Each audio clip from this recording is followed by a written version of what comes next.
ब्रह्मा कुमारी संस्था वाले और पीबीके वाले सारे ही मुसलमान धर्म के हैं जो कहते हैं अक्ल हराम है।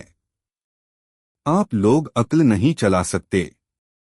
कोई अगर उनको असलियत, हकीकत या सच्चाई सुनाता है तो ये लोग मुस्लिम धर्म वालों की तरह कान में उंगली डाल देते हैं और कहते हैं इस संसार में हमारी ब्रह्मा और शंकर जैसे आल्हा मियाँ के सिवाय कोई दूसरा भगवान नहीं हो सकता है।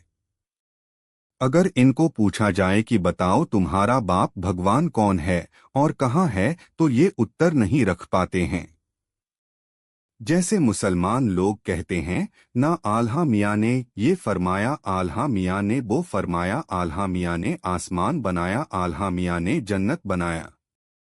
अगर उनको पूछा जाए कि कहाँ है आपके आल्हा मियाँ बताओ तो सही, आल्हा मियाँ ने कैसे फरमाया बताओ तो सही, आल्हा मियाँ ने आसमान, जन्नत, सूरज कैसे बनाया बताओ तो सही, क्या वो उत्तर रख पाते हैं?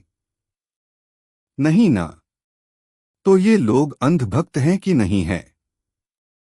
जैसे भक्त लोगों को जो भी गुरु बताता है तो हर बात में करते रहते हैं, सत्य बचन महाराज विचार ही नहीं करते हैं या पूछने की हिम्मत ही नहीं कर पाते हैं कि आल्हा मियाँ ने ये सारे काम कैसे किया। जैसे बुद्धि है ही नहीं, सोच विचार करने की शक्ति है ही नहीं, तो इन्हें हम भक्त कहें या ज्ञानी कहें। अगर इनको पूछा जाए कहाँ है तुम्हारा दादा लिखराज उर्फ ब्रह्मा बाबा, कहाँ है तुम्हारा वीरेंद्र देव दीक्षित उर्फ शिव बाबा, तो क्या ये लोग बताए पाते हैं? नहीं ना। तो ये लोग भक्त आत्माएं हैं या ज्ञानी हैं? क्योंकि इनके संस्था में ना कोई माँ है ना कोई बाप है, साकार में प्रैक्टिकल में मनुष्य रूप में पालना देने के लिए। ना इनका कोई ज्ञान में आगा है ना कोई पीछा, ना मर्यादा है ना पवित्रता, ना यूनिटी है ना संगठन। ये सब आपस में लड़ते झगड़ते रहते हैं।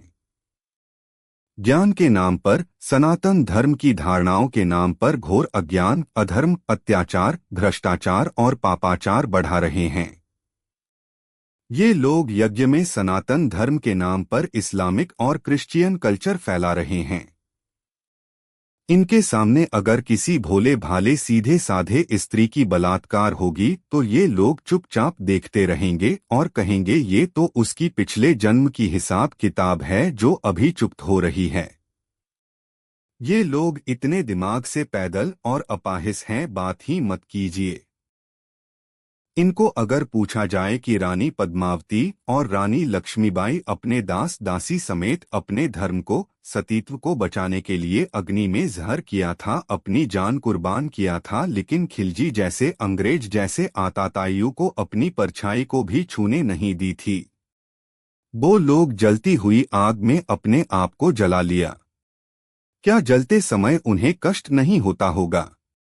क्या ये सब इनके पिछले जन्म का हिसाब किताब है, कर्म भोग है? भारतवर्ष में हिंदू जैसी शांतिपूर्ण समुदाय के ऊपर इस्लामी और क्रिश्चियन वालों की बार बार आक्रमण हुआ, मारकाट, हिंसा, बलात्कार, यौन शोषण और धर्मांतरण हुआ। क्या ये सनातन धर्म वालों की पिछले जन्मों का हिसाब किताब है, कर्म भोग है?